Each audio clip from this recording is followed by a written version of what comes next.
오늘은 창세기 강의 8번째 시간, 하나님을 이긴 씨름꾼 야곱, 하나님을 이긴 씨름꾼 야곱이란 제목으로 말씀 나누겠습니다. 여러분 씨름해 본 적 있나요? 여러분 체육 시간에 씨름도 배우나요? 아마 초등학교 때나 혹 중학교 때 이렇게 수행평가는 아니었겠지만 씨름을 한번 직접 모래판에서 해본 경험이 있을지 모르겠어요. 저는 어렸을 때 시골에 살았거든요. 시골 초등학교 다니는데 예전에는 학교 운동장마다 한쪽 편에 철봉들이 있고 달리기 트랙이 있고 그 구석에 모래판을 만들어놨어요. 씨름판을. 그래서 때로는 남학생들이 삽을 가져가서 모래를 뒤집어 엎어가지고 씨름판을 고르게 평평하게 한 다음에 거기서 씨름 수업도 하곤 했는데요. 제 초등학교 때 우리 초등학교 담임 선생님이 씨름 선수 출신이었어요. 그래가지고 체육 시간만 되면 축구하고 싶고 농구하고 싶은데 그렇게 남학생들 데려다가 씨름을 가르치셨어요. 그래서 씨름을 하면 다 넘어지면 막 모래가 막 신발 안에 다 들어오고 막 속옷까지 모래가 들어오고 그래서 신발 벗고 맨발로 하고 이래야 되니까 얼마나 불편합니까? 그러나 그때 정말 친구들과 이렇게 부둥켜 안고 막 모래판에서 넘어지고 재밌게 씨름했던 기억이 있습니다. 여러분 요즘은 씨름할 기회가 별로 없고요.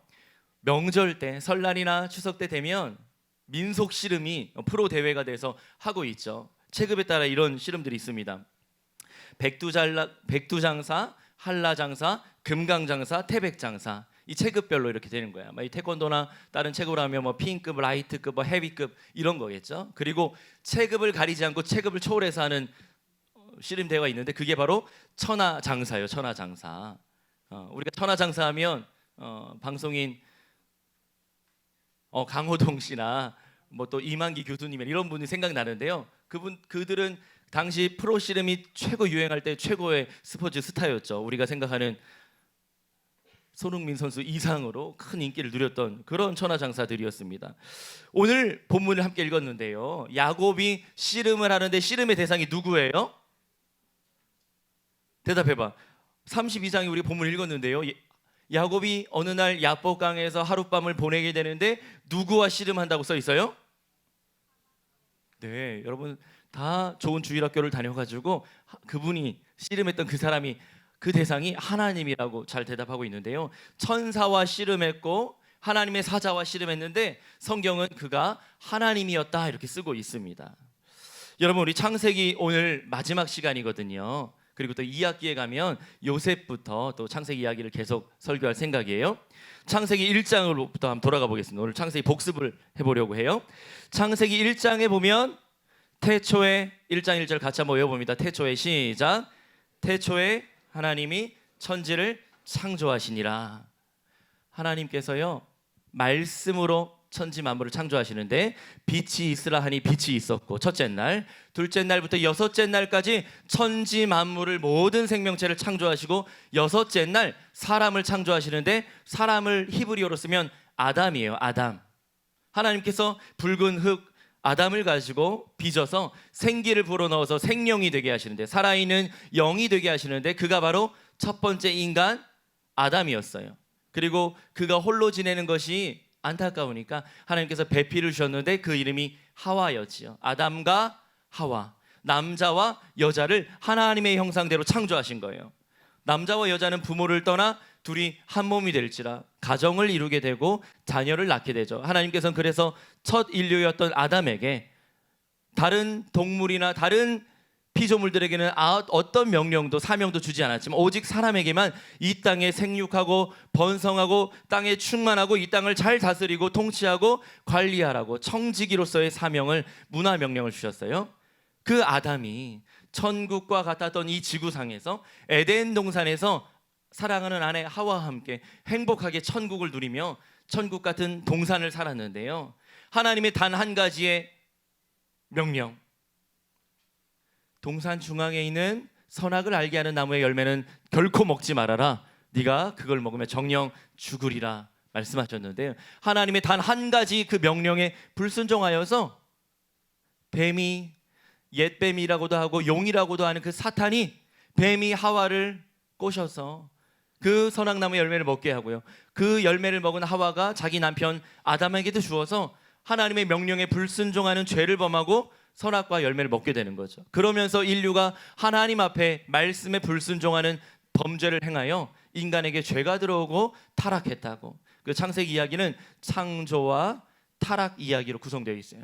그러나 정령 죽으리라 해서 죄인인 인간이 이 땅에서 살아갈 수 없는 죄의 값은 사망이라는 그런 죄의 값이 우리 인간에게 들어왔는데, 하나님께서 아담을, 하와를, 인류를 불쌍히 여기시고 우리의 죄로부터의 영원한 사망에서 회복될 수 있는 길을 열어주셨는데, 창세기 3장 15절 말씀이에요.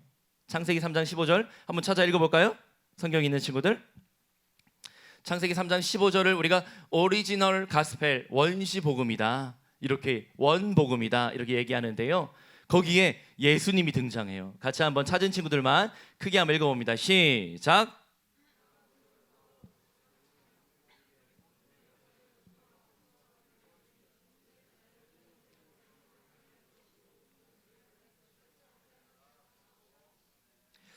자, 누구를 통해 타락하고 죄를 범해 사망에 놓이게 된 인간을 구원하신다 하시냐면, 여자의 후손을 통해.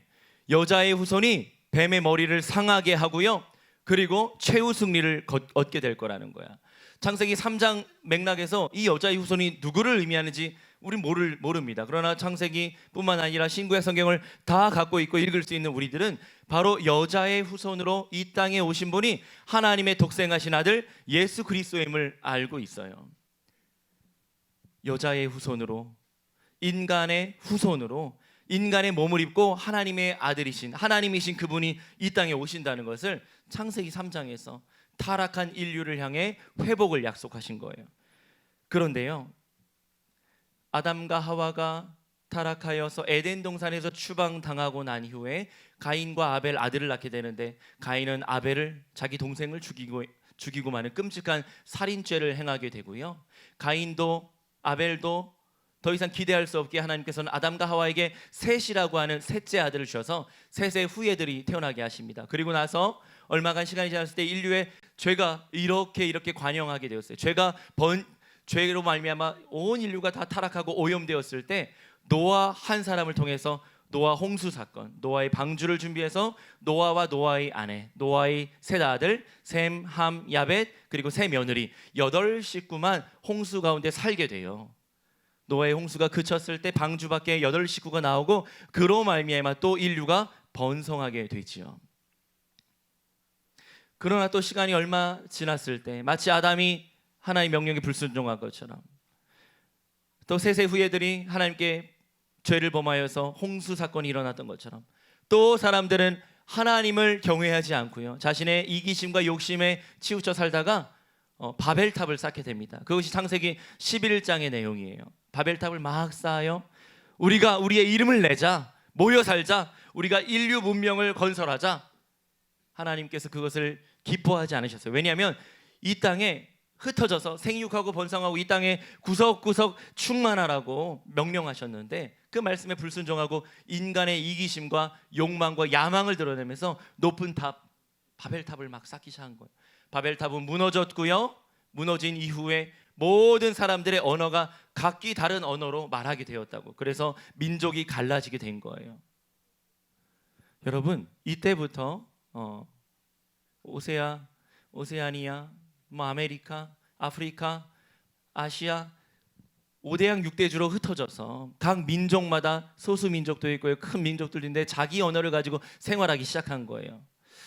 그 이후에 창세기 12장, 제가 수련회 때부터 전했던 창세기 12장, 아브라함을 부르십니다. 11장에요, 바벨탑 사건이 있어서 모든 민족이 다 흩어지게 된 이후에 여자의 후손으로 오실 메시아를 준비하기 위해 아브라함 한 사람을 부르신 거예요. 창세기 12장에 보니까 너는 너의 고향과 친척과 아버지의 집을 떠나 내가 너에게 보여줄 땅으로 가라고 아브라함에게 명령했고, 아브라함은 우르 땅을 떠나서 하란에서 하나님의 부르심을 받고 하란을 떠나서 가나안 땅, 이스라엘 땅으로 내려오게 되는 것이죠. 거기서 아브라함은 이삭을 낳고요, 이삭은 두 쌍둥이 에서와 야곱을 낳고요, 그 야곱은 바로 아브라함의 언약을, 아담에게 주었던 여자의 후손을 통하여 인류를 회복하겠다 약속하신 그 언약을 성취하기 위해서 아브라함에게 주신 그 언약이 또한 이삭을 통해 야곱까지 계승되게 된 것이죠. 이제는 야곱을 통해 하나님께서 메시아를 보내주시겠구나 기대하는 마음으로 창세기를 읽게 되었습니다.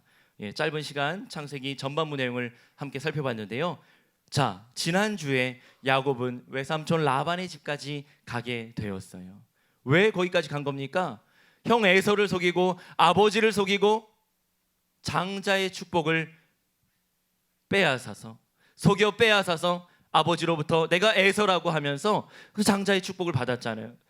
사냥을 마치고 돌아온 에서가 자기 동생 야곱을 내가 죽이겠다고 그렇게 이야기합니다. 아버지가 곧 곡할 때가 되었으니까 아버지가 죽으면 내가 내 동생 야곱을 죽이리라. 그 결심하는 소리를 들었던 어머니 리브가와 야곱은 이삭은 자기 둘째 아들 장자의 복을 받은 그 야곱을 저 외삼촌이 있는 라반의 집으로 동방 사람들의 땅 하란으로 피신시킵니다. 빨리 가. 때가 되면 부를게. 그렇게 길을 떠났던 야곱이 브엘세바를 떠나 베델쯤 갔을 때, 옛 이름을 루스라고 하는 베델쯤 갔을 때 하룻밤을 노숙하게 되고요. 사닥다리 위로 하나님의 천사 오르락내리락 하는 모습을 보고 거기서 하나님의 음성을 듣게 됩니다. 우리 한번 그 말씀, 야곱이 꿈 중에 환상 가운데 하늘나라로 뻗어있던 사닥다리 끝에 계신 여호와 하나님의 말씀을 들었던 그 말씀 같이 한번 읽어보겠습니다. 28장인가요? 같이 한번 읽어보겠습니다. 시작. 28장 13절부터 15절 같이 읽습니다. 시작. 또 본즉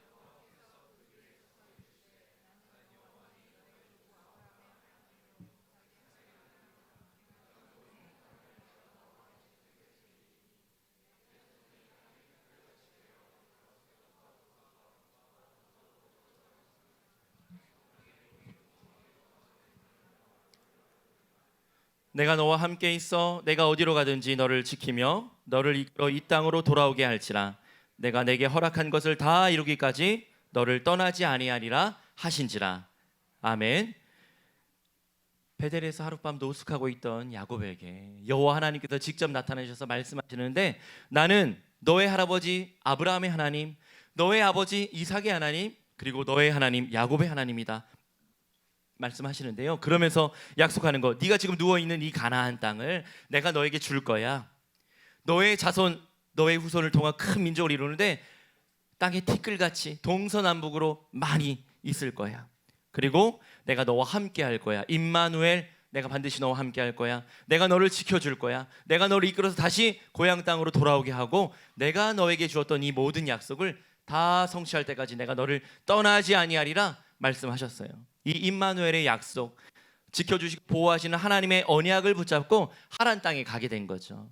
우연인 것 같지만 하란 땅에 도착하고요. 그곳에서 외삼촌 라반, 그의 딸 라헬을 만나고요. 외삼촌 라반의 집에 가서 한 달 동안 거하면서 살아온 이야기들 이야기하다가 이제 라반의 집 안에서 라반의 양과 염소 떼를 치면서 14년을 보내고 또 자녀들을 낳고 20년 가까운 시간들을 다 보내게 되어요. 4명의 아내를 얻습니다. 레아와 라헬, 비라와 실바 4명의 아내를 통해 11아들을 낳고요. 그리고 라반을 속여서, 외삼촌 라반을 속여서 하나님의 비상한 섭리로 양과 염소떼 중에 아롱진 것, 검은 반점이 있고 얼룩진 것들을 자기 소유로 얻어서 보니까요, 야곱이 길을 떠나서 고향으로 돌아오기 직전에 그가 양과 염소떼와 낙타가 많고 식솔들이 많아졌다고, 하나님께서 그에게 복을 주셔서 그가 번성했다고, 거부가 됐다고 말씀하고 있어요. 그리고 나서 야곱은요, 이제 때가 되어서 아버지의 집 이삭의 집으로 돌아오게 됩니다. 오늘 그 본문으로 말씀이 시작하고 있어요. 우리 함께 읽은 말씀 다시 한번 살펴볼까요?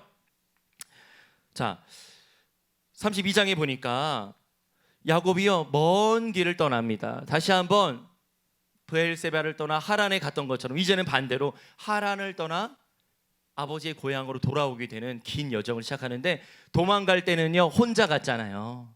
길거리에서 노숙하고요, 방향을 몰라서 헤매이고요 그랬는데요, 이제는 4명의 아내와 11아들을 이끌고 자신의 모든 가축들을 이끌고 식솔들, 하인들을 데리고 이제 고향 땅으로 돌아오게 되는 거예요. 누가 볼 때는 금이 환양 같았어.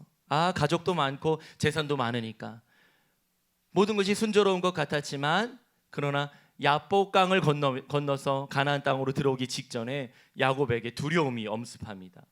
가나안 땅에 누가 기다리고 있어요? 야곱의 형 누가 기다리고 있는 거예요? 형 에서가 야곱을 어떻게 하기로 했죠? 동생을, 여러분 그런 각오 안 하나요? 형제 자매가 있는 친구들 어렸을 때 막 싸우다가 죽여버릴 거야, 막 울면서 내가 크면 형 없애버릴 거야 막. 그리고 동생이 막 미운 짓 하고 엄마한테 고자질하고 그러면 동생 없었으면 좋겠다, 뭐 좀 표현하기 그렇지만 어떻게 해버릴 거야 막 이런 마음이 있잖아요. 근데요, 에서가 그냥 객기에 어렸을 때 한 말이 아니라 장성한 성인이 되어서 활과 화살을 쏘는 사냥꾼으로 들 사람이 된 그 에서가 자기 동생 야곱을 죽이겠다고 작심하고 작정하고 20년 얼마나 칼을 갈면서 기다렸겠어. 돌아만 와봐라, 만나기만 해봐라. 그런 에서가 가나안 땅에서 자기를 기다린다 생각하니까 야곱에게 갑자기 야복강을 건너면 이제 가나안 땅에 들어가는데 두려움이 엄습해 오는 겁니다. 내가 형을 만나면 형이 과연 나를 용서할까? 20년 전에 있었던 그 일을 아직도 기억하고 나를 헤아려 하지 않을까? 이런 두려움이 찾아왔습니다. 그래서 언약의 하나님을 붙잡고 그 밤에 기도도 했는데요, 기도는 기도할 때고 또 길을 나서게 되면 두려움이 엄습해 오는 거야. 그래서 야곱은요, 계산이 빠른 사람이잖아요. 다른 사람들을 속이고 또 속여 빼앗고 이해타산적이고 계산하고 이런 사람이잖아요. 그래서 생각하기를, 내가 형 에서를 만나기 전에 내 사절단을 보내야 되겠다. 내 하인들을 통해서 선물을 먼저 보내서 형의 마음을 누그러뜨려야지. 그러면서 사절단을 보내요. 믿을 만한 하인들에게, 야, 여기 좋은 것들로 가축대를 데리고 가서 우리 형 에서를 만나거든 선물하고. 형이 이게 뭐냐 물어보면 에서에게 주의 종인 우리 주인 야곱이 당신께 보내는 선물이라고 이렇게 얘기하라고. 그리고 양과 염소떼를, 좋은 낙타를 이렇게 선물로 보낸 거예요. 한 떼를 보내고 잠시 후에 야 너도 가봐 하고 또 보내고 그렇게 형을 만날 준비를 합니다. 그러나 자기 하인을 통해 전달받은 이야기는 당신의 형 에서가 400명의 군대를 이끌고 사병들, 무장된 군사들을 이끌고 당신을 맞이하러 오고 있다고. 그들의 군기가 엄해서 당장이라도 우리를 기습할지 모르겠다고, 이런 소식을 듣게 돼요. 야곱은요, 식솔들과 하인들은 많았지만 무장한 군사가 없잖아요. 사병들이 없잖아요. 지금 당장이라도 쳐오면 연약한 아내들과 어린 아이들은 당장이라도 칼에 맞아 죽을 그런 형편이에요. 두려움이 엄습해 옵니다. 야복강에 도착했어요. 이 운명의 강이에요. 운명의 강. 이 야복강을 건너면요, 가나안 땅에 들어가는 거야. 지금까지는 동방의 땅인데요, 요단강을 건너게 되면, 야복강을 건너서 가나안으로 들어가게 되면 이제 요단 서편으로 넘어가니까 가나안 땅으로 들어가는 거예요. 거기는 형의 세력이 진치고 있는 곳들이란 말이죠. 그래서요, 야곱은 다시 한번 꾀를 내어서 아내들을, 자녀들을 먼저 야복강 나루를 건너게 합니다. 양과 염소떼를 다 이끌고 건너게 해요. 그리고 자기 혼자서 야복강 건너지 않고 혼자 홀로 남은 거예요. 그날 밤에. 그때 야곱은요, 거기서 하나님의 사자를 만났다고 쓰고 있어요. 1, 2절에 보면 이렇게 씁니다. 우리 같이 한번 읽어볼까요? 1절과 2절입니다. 함께 읽습니다. 시작. 야곱이 길을 가는데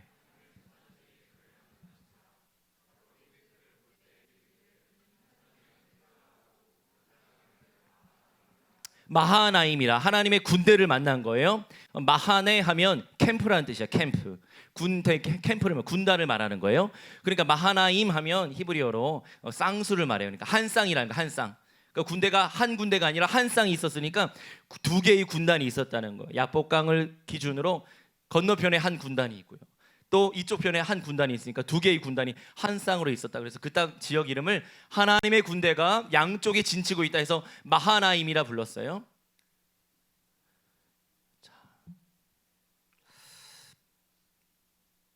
이제 막 설교를 시작하려고 하는데요, 다 생략하고요. 여러분, 하나님의 군대 영안을 열어서 보는 은혜가 있기를 축복합니다. 엘리사 선지자에게 하나님께서 보호하시면서 영안을 열어 눈을 보게 하니까 엘리사의 사환이 눈을 들어보니까 도단 땅에 다 침입했던 아람의 군대가 이게 빽빽하게 진 싸서 이제 엘리사를 막 잡으러 오는데 엘리사는 전혀 두려워하지 않는 거예요. 그때 엘리사의 시종이었던 사환 한 사람이 이제 우리가 죽게 되었습니다 하니까 엘리사가, 야 정신 차려라. 저 아람의 군대보다 우리와 함께하는 군대가 더 많다 하니까 눈에 보이지 않았던 거예요. 그때 엘리사가 기도하여서 그 어린 사원의 영안을, 믿음의 눈을 열어주니까 그 산 너머에 하나님의 불말과 불병거가 이 작은 도단성 엘리사를 잡기 위해 빽빽하게 둘러싼 아람의 군대를 또 하나 둘러싸고 있는 하나님의 불말과 불병거 마하나임 하나님의 군대가 있는 것을 보게 된 거예요. 사랑하는 고등부 친구들, 전 이 본문 읽을 때마다 여러분들 생각해요. 하나님, 우리 사랑하는 고등부 친구들 어느 곳에 있든지 내가 너를 떠나지 아니하리라 말씀하셨는데, 우리 사랑하는 친구들의 일상의 삶을 하나님께서 불말과 불병거와 같이 하나님의 군대로 마하나임 군단으로 지켜주시옵소서. 여러분, 하나님께서 여러분을 지키고 보호하시고 인도하실 줄 믿습니다. 믿음의 눈을 열어서 보았을 때 코로나 바이러스 정도가 아니라 여러분의 인생의 어려움과 난관이 찾아올 때마다 하나님의 군대가 여러분들을 둘러싸고 지키고 보호하고 가장 좋은 길로 인도해 주실 줄 믿습니다. 자, 그래, 우리 지도 한번 보도록 하겠습니다. 담임 목사님께서 직접 그리신 지도예요. 작아서 잘 안 보일 텐데요. 저 위에서부터 내려오는 그 선이 있죠. 저 동방 땅, 터키 동남부에 있는 샬리 우르파 우르 지역과 하란 지역을 내려오는 야곱의 동선이고요. 저 오른쪽 아래에서 올라오는 선이 있죠. 저거는 에돔 족속을 이끌고 있었던, 에돔이라고 하는 작은 나라를 만들어서 통치자가 되었던 에서가 군대를 이끌고 저 세일산을 떠나 오늘날 요르단의 페트라 지역, 그 세일산을 떠나서 군대를 400명을 이끌고 야곱을 만나기 위해서, 야곱을 잡기 위해서 올라오는 동선이에요. 그러다가 만나는 지점이 있죠. 저기가 바로 야복강 나루입니다. 야복강을 건넜을 때 만나게 되거든요. 그리고 만났을 때 왼쪽으로 뻗어지는 선은 자기 아버지 고향 가나안 땅으로 넘어오는 야곱의 동선이에요. 그러니까 형 에서를 만나고도 죽지 않고 가나안 땅에 입성하게 되는 장면이. 다음 사진 보죠. 제가 1년 전 오늘 어디 있었냐면 요르단에 있었어요. 요르단에서 찍은 사진입니다. 야복강 중상류 지역이에요. 중상류 지역은 저렇게 강폭이 조금 넓고요, 물이 많이 흘러요. 우기 때는 비가 오니까 물이 더 많겠죠. 우리가 생각하는 한강이나 여기 당연천이나 중랑천처럼 이렇게 강폭이 넓은 그런 강이 아니에요. 얄자르카라고 하는 강인데요, 실제로 보면 개울물 같은 폭이 작은 물이에요. 아마 폭이 우리 지금 강단 정도밖에 되지 않을 것 같아. 더 좁은 데도 있고요. 다음 사진 보면요, 여기는 하류 지역입니다. 하류 지역. 이제 중하류 지역, 사진에 보는 것처럼 오른쪽이 동쪽이고 왼쪽이 서쪽이에요. 그러니까 동방으로부터 요르단 내륙으로부터 강이 바로 나여서 쭉 이 야르묵강, 이 얄자르카라고 하는 야복강을 지나서 서쪽으로 들어가면 요단강과 만나요. 갈릴리 호수 아래 요단강과 만나서 그 강이 요단강과 합쳐져서 남쪽으로 흘러가게 돼 있는데, 지금 야곱의 동선은요, 저 동쪽으로부터, 여러분 이쪽으로 봐야 되겠죠. 동쪽으로부터 서쪽으로 이동하는 중에 야복 나루를 건너게 된 거예요. 다음 사진이요. 자, 이 좀 더 확대해 보면요, 저기 한편은 마하나임이고요, 건너편은 브니엘이라고 하는 씨름한 지역이에요. 물론 추정지입니다. 저기가 아닐 수도 있어요. 저 주변 어디일 수도 있어요. 저곳에 가서 한 몇 시간을 머물면서 성경책을 펼쳐서 창세기 야곱에 관한 본문이 저 주변에 숫꽃도 있고 야곱과 관련된 지명들이 많이 있기 때문에 생생하게 좀 이렇게 해석되는 경험을 했는데요. 다음 사진이요. 우리 영상 한번 보도록 하겠습니다. 여기 이제 하류 지역이야. 하류. 소리가 나옵니까? 저쪽에서부터 물이 흘러 들어와서 이렇게 흘러가고 있습니다. 저쪽이 서쪽이 되겠죠. 이렇게 굽이굽이 산세 골짜기를 따라서 요단강까지 가게 될 겁니다. 여기는 지금 이쪽을 브니엘, 또 반대쪽을 마하나임이라고 추정하는 곳인데요. 바단 아람을 떠나서 이곳 가나안 땅에 돌아오던 야곱이 한날 밤에 천사와 씨름하게 되는데, 그 장소를 이곳으로 추정합니다. 브니엘, 히브리어로는 파니엘이라고 하는데, 파는 얼굴, 또 만나다 이런 뜻을 갖고 있고, 엘은 엘로힘 하나님이니까 여기서 야곱이 하나님과 씨름했다고 생각할 수 있습니다. 그때 하나님을 대면하였던 야곱은 나를 축복해 주지 않으면 내가 이 손을 놓지 않겠다고 끝까지 붙잡는데, 그때 내 이름이 무엇이냐 야곱이라고 했을 때 이스라엘로 이름을 개명해 주죠. 이스라엘, 하나님과 싸워 이겼다라는 뜻이 있고, 또 이스로엘 이렇게 분해한다면 하나님을 본 사람, 하나님을 만난 사람이라는 의미로 또 해석할 수도 있습니다. 또 다른 의미로 야샤르 엘 할 수 있는데, 야샤르 곧다 이런 뜻인데요. 하나님 앞에서 고진 사람, 뭐 그렇게도 해석할 수 있는데요. 어쨌든 하나님을 만났고 하나님을 보았던, 은혜를 입은 장소 이곳입니다. 여기서 이제 허벅다리 환도뼈가 부러져서 다리를 절면서 나중에 양과 소와 염소떼를 먼저 보내고, 또 자신의 처자식들이 먼저 가 있었고, 후에 형 에서를 만났을 때 다리를 절며 갔고, 형 에서와 야곱이 또 화해하게 되죠. 그 역사적인 장소, 이 브니엘과 이 마하나임이 있는 이곳, 야복강 하류 지역이 되겠습니다. 샬롬.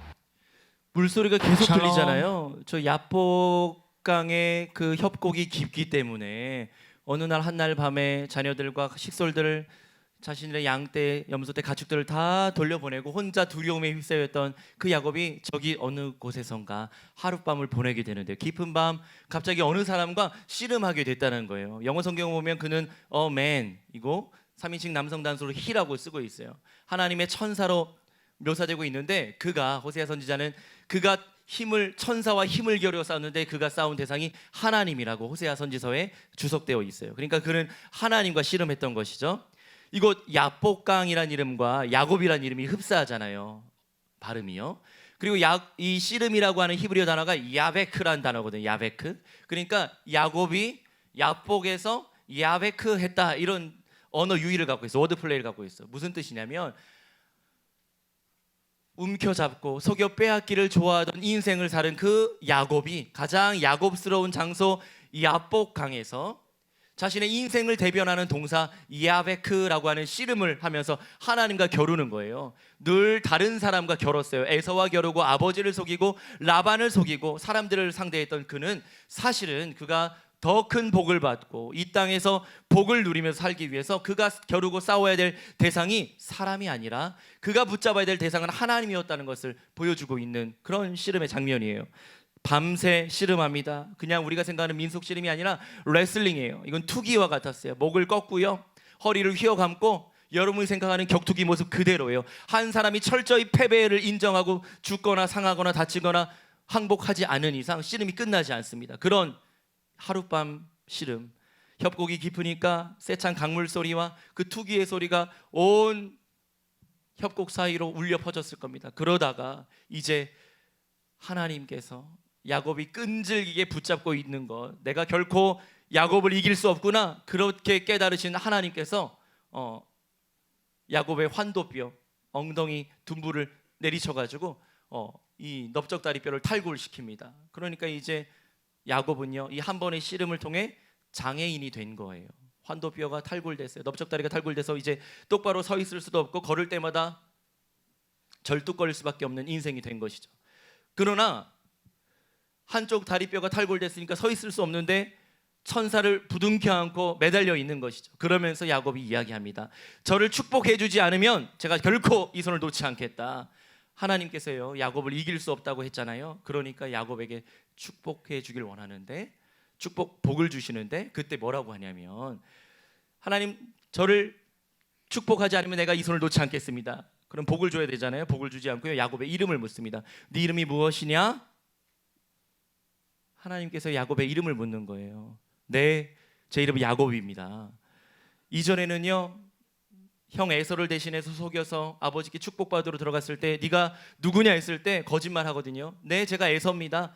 아버지의 맏아들 에서입니다. 거짓말했는데 이제는 두 번이나 했던 그 거짓말을 하지 않고요, 하나님 앞에서 네, 제가 야곱입니다. 하나님께서 야곱의 이름을요, 이스라엘이라 하라고 이름을 개명해 주셨어요. 이스라엘, 하나님과 싸워 하나님과 사람과 겨루어 이긴 사람이다, 이런 뜻을 갖고 있는 이스라엘이라는 이름으로 개명해 주셨어요. 그럼 제가 질문할게요. 말씀을 맺습니다. 피조물인 사람이요, 창조주이신 아버지 하나님을 과연 이길 수 있습니까? 감히 인간이요 하나님을 이길 수 있습니까? 왜 하나님은 야곱과 씨름하면서 내가 야곱을 이길 수 없구나 하셨을까요? 여러분, 제가 어린 아들이랑 숨바꼭질 할 때요, 집이 좁으니까 사실 숨을 데도 없는데 아들이 맨날 숨바꼭질 10번만 하고 자자 그래요. 그럼 맨날 숨어줘요. 어제도 이불을 뒤집어 쓰고 20번이나 했어, 그 일을. 그런데요, 제가 숨을 때 항상 둘밖에 없으니까 아내가 같이 하면 셋이고요, 이렇게 술래가 찾아야 되잖아. 집이 좁아서 숨을 데가 없어. 늘 커튼 뒤에 숨습니다. 근데요, 아들이 찾기 쉬우라고 커튼 뒤에 숨어서 발가락을 이렇게 일부러 내놔. 어린 아들이 혹시 찾다가 아빠를 못 찾아서 이렇게 하지 않을까 해서, 실망하지 않을까 해서 일부러 발을 내놓고 숨어요. 그러면 아들이 막 기뻐서 막 달려와서 아빠 여기 있다고 찾는단 말이죠. 내가 일부러 잘 찾으라고 발을 내놨는데 일부러 거친 숨소리를 내셔서 여기 있다고 알려주고 있는데 아들이 와서 막 찾았다고 좋아해요. 왜 그렇게 하는 거예요? 제 아들을 사랑하니까, 아들을 실망시키지 않고 그 아들이 기뻐하는 모습 보고 싶으니까 이렇게 작은 친절을 베풀어서 찾게 하는 거죠. 강한 사람이 약한 사람을 사랑할 수 있는 거예요. 강한 사람이 약자를 도울 수 있는 거죠. 하나님이 야곱을 이길 수 없는 것이 아니라 야곱을 사랑하시니까 야곱과 함께 씨름하다가 그 사랑하는 하나님의 자녀인 야곱을 야복 강가에 내팽겨칠 수 없으니까, 거기서 꼬꾸라뜨릴 수 없으니까, 죽일 수 없으니까 그를 붙잡고 놓아주지 않고, 내가 내 사랑하는 언약 백성인 이 야곱을 놓을 수 없구나, 내팽개칠 수 없구나. 그러면서 하나님께서 내가 야곱을 이길 수 없다는 걸 깨달았다는 거예요. 그러면서 야곱에게 복을 주시고 언약 백성의 이름 이스라엘이라는 이름을 주시는 거죠. 어떻게 연약한 인간이 창조주 하나님을 이길 수 있습니까? 하나님이 져주셔야만 이길 수 있는 것이죠. 사랑하는 친구들, 바로 우리가 야곱이에요. 하나님께서 우리를 사랑하셔서 어느 날 어느 순간 여러분들의 인생 가운데 직접 찾아와 주셨고 예수 그리스도를 인격적으로 만나고 영접하고 하나님의 자녀가 되는 놀라운 복을 허락하셨어요. 내가 잘나서 그런 게 아니라, 내가 씨름을 잘해서, 내가 예배를 잘 드려서, 내가 하나님을 사랑하고 큐티를 열심히 해서 그런 은혜를 받은 게 아니라, 하나님 보시기에 가장 연약하고 가장 불쌍하고 가장 긍휼히 여김 받을 만한 연약하고 비참한 인생이기에 하나님 크신 긍휼과 자비를 베풀어서 우리를 사랑하셔서 전지전능하시고 강하신 하나님께서 연약한 우리를 붙잡아 주시고 우리에게 져주신 은혜로 말미암아 하나님께서 우리에게 져주신 그 은혜로 말미암아 하나님을 만나게 된 것이죠. 그래서 성경에 나오는 이 야곱은 우리와 성정이 같은 사람, 바로 내가 야곱이다, 바로 우리가 야곱이다. 그 야곱을 만나주신 하나님이 아브라함의 하나님, 이삭의 하나님, 야곱의 하나님이 아니라 여러분의 하나님이 되시길 예수님 이름으로 축원합니다.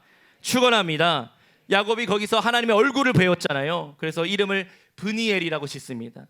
파님, 얼굴이란 뜻이고요. 엘로힘, 하나님의 얼굴을 내가 그곳에서 보았다. 그래서 그 지명을 브니엘이라 짓고요.